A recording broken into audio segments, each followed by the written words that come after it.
Mastering a proven set of negotiation techniques can yield dividends over the course of your life. In fact, strong negotiating skills can be among the most valuable assets a person can have. Throughout your life, the negotiation process may come into play for the following activities: buying and selling merchandise, overseeing real estate transactions, salary negotiation, assessing the market value of a good or service, and problem solving in interpersonal dynamics, including conflict resolution. If you're committed to becoming a better negotiator, you must have a clear understanding of how both you and your negotiating partner view a deal. The best negotiations are ones that yield mutual gain. If one party fleeces the other, it will lead to hard feelings and dim odds for future deals. But an equitable, effective negotiation can lead to long-term relationships where many more deals can be struck. Here are 5 negotiation tips that will help you build rapport, increase dividends, and reach agreements that yield better outcomes for all parties. One of the best negotiating strategies is to seize control of the bargaining table. The best negotiators do this by setting the initial terms of a negotiation. If they're selling an item, they set a high value on it and leave it to the other person to propose a lower price.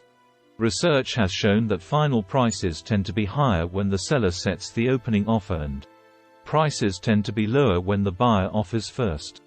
Whoever speaks first sets the terms of debate and can thus steer the discussion toward their underlying interests. So take advantage of this by making the first offer. When discussing money, use concrete numbers instead of a range. If you're selling a piece of jewelry and you tell your buyer that you're looking to get between $500 to $750 for it, you're likely going to get the lower price. This is because you've just told the skilled negotiator opposite you how low they can go in their final offer. Don't yield the upper hand so quickly. You may know in your head that you'd accept $500 as a possible outcome. But there's no need to say that from the outset.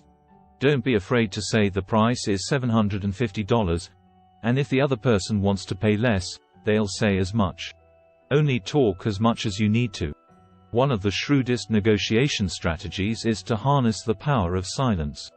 In real life, silence can throw people off their game and affect their decision-making. If you maintain eye contact but don't speak, your counterpart might start rambling and make concessions that they wouldn't otherwise. An effective negotiator will seize on these moments and perhaps make a counteroffer that enhances their own bottom line. Maintaining silence provides an excellent window into the other party's point of view. Ask open-ended questions and listen carefully.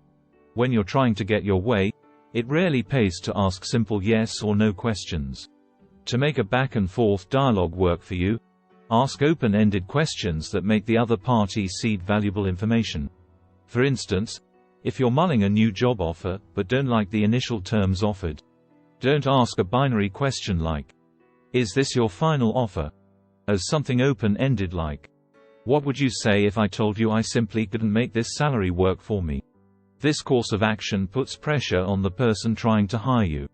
Perhaps they'll follow up with a higher salary offer, or perhaps they'll throw in additional perks to help find common ground. If their goal is getting to yes, they'll increase their offer. And if the offer doesn't increase, you must accept that you did the best you could. Remember, the best negotiated agreement lets both sides win. Dealmakers who have a win-lose mindset tend to alienate partners and kill the chance for repeat business. But dealmakers who push for win-win outcomes, where both sides get something they want, can open a lot of doors down the road.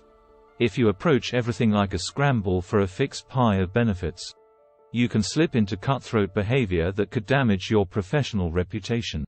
For sustained success running a corporation, a small business, or your own personal portfolio, try to be partners with the people with whom you negotiate.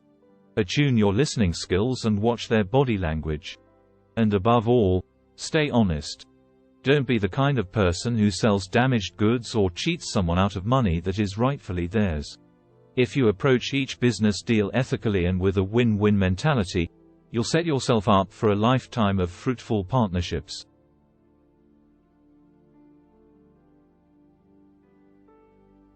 Thanks for watching.